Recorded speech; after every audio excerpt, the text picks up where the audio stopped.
Hello बच्चों, let's read this question.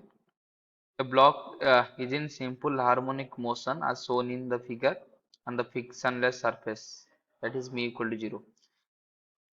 Choose the correct statement. तो एक ब्लॉक स्प्रिंग मास सिस्टम है जिधर फ्रिक्शन 0 है, तो यानी कि ये सिंपल हार्मोनिक मोशन ही करेगा. तो इस the total energy, potential energy and kinetic energy के बारे में कुछ कमेंट दिया हुआ है, तो उसको हमको वेरीफाई करना है. तो उसके पहले हमको की कॉन्सेप्ट जान लेना चाहिए.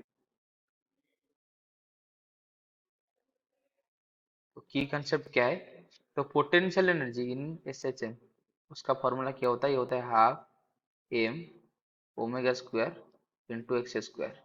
एंड जो काइनेटिक एनर्जी होता है उसका एक्सप्रेशन क्या होता है? ये होता है half M omega square A square minus X square.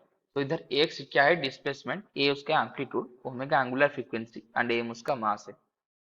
तो टोटल एनर्जी क्या हो जाएगा? तो जो टोटल एनर्जी है, जो कि potential energy plus kinetic energy, तो ये दोनों को अगर ऐड करेंगे हाफ एम ओमेगा स्क्वायर, तो सेम बाहर चला जाएगा.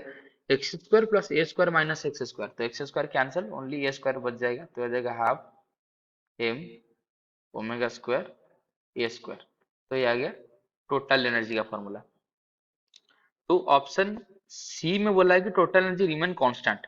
तो अगर हम इधर देखेंगे तो टोटल एनर्जी जो है half M omega square A square. तो एक पर्टिकुलर एसएचएम में ओमेगा कांस्टेंट होता है, एंगुलर फ्रीक्वेंसी और एम्पलीट्यूड भी कांस्टेंट होता है, बस वैरी तो एक्स ही करता है, बाकी तो सब कांस्टेंट रहते हैं.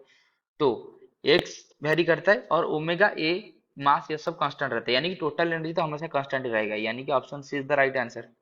बाकी को भी चेक करेंगे. Kinetic energy vary between maximum value and zero.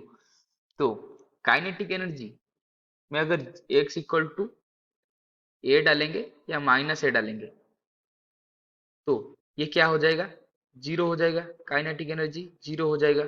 और जब एक्स जीरो डालेंगे तो ये क्या हो जाएगा? एक्स जीरो डालेंगे तो ये आ जाएगा half M omega square A square, यानी कि मैक्सिमम वैल्यू आ जाएगा. यानी कि जो काइनेटिक एनर्जी है वो जीरो से half M omega square A square, जो कि मैक्सिमम वैल्यू है, उसके अंदर वैरी करता रहेगा.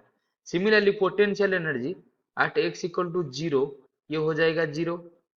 और at kinetic energy at x equal, sorry kinetic energy नहीं, इधर पोटेंशियल एनर्जी की बात करें हम. और at x equal to minus a या ए, तो इधर माइनस ए या डालेंगे तो ये कितना आ जाएगा? तो आ जाएगा half M omega square A square. यानी कि ये भी पोटेंशियल एनर्जी जीरो और मैक्सिमम वैल्यू यानी कि half M omega square A square के अंदर वैरी करते रहेगा. यानी कि option A is also correct and option B is also correct, यानी कि option D all of the above are correct. Option D is the right answer. I hope you have understood this question. Best of luck.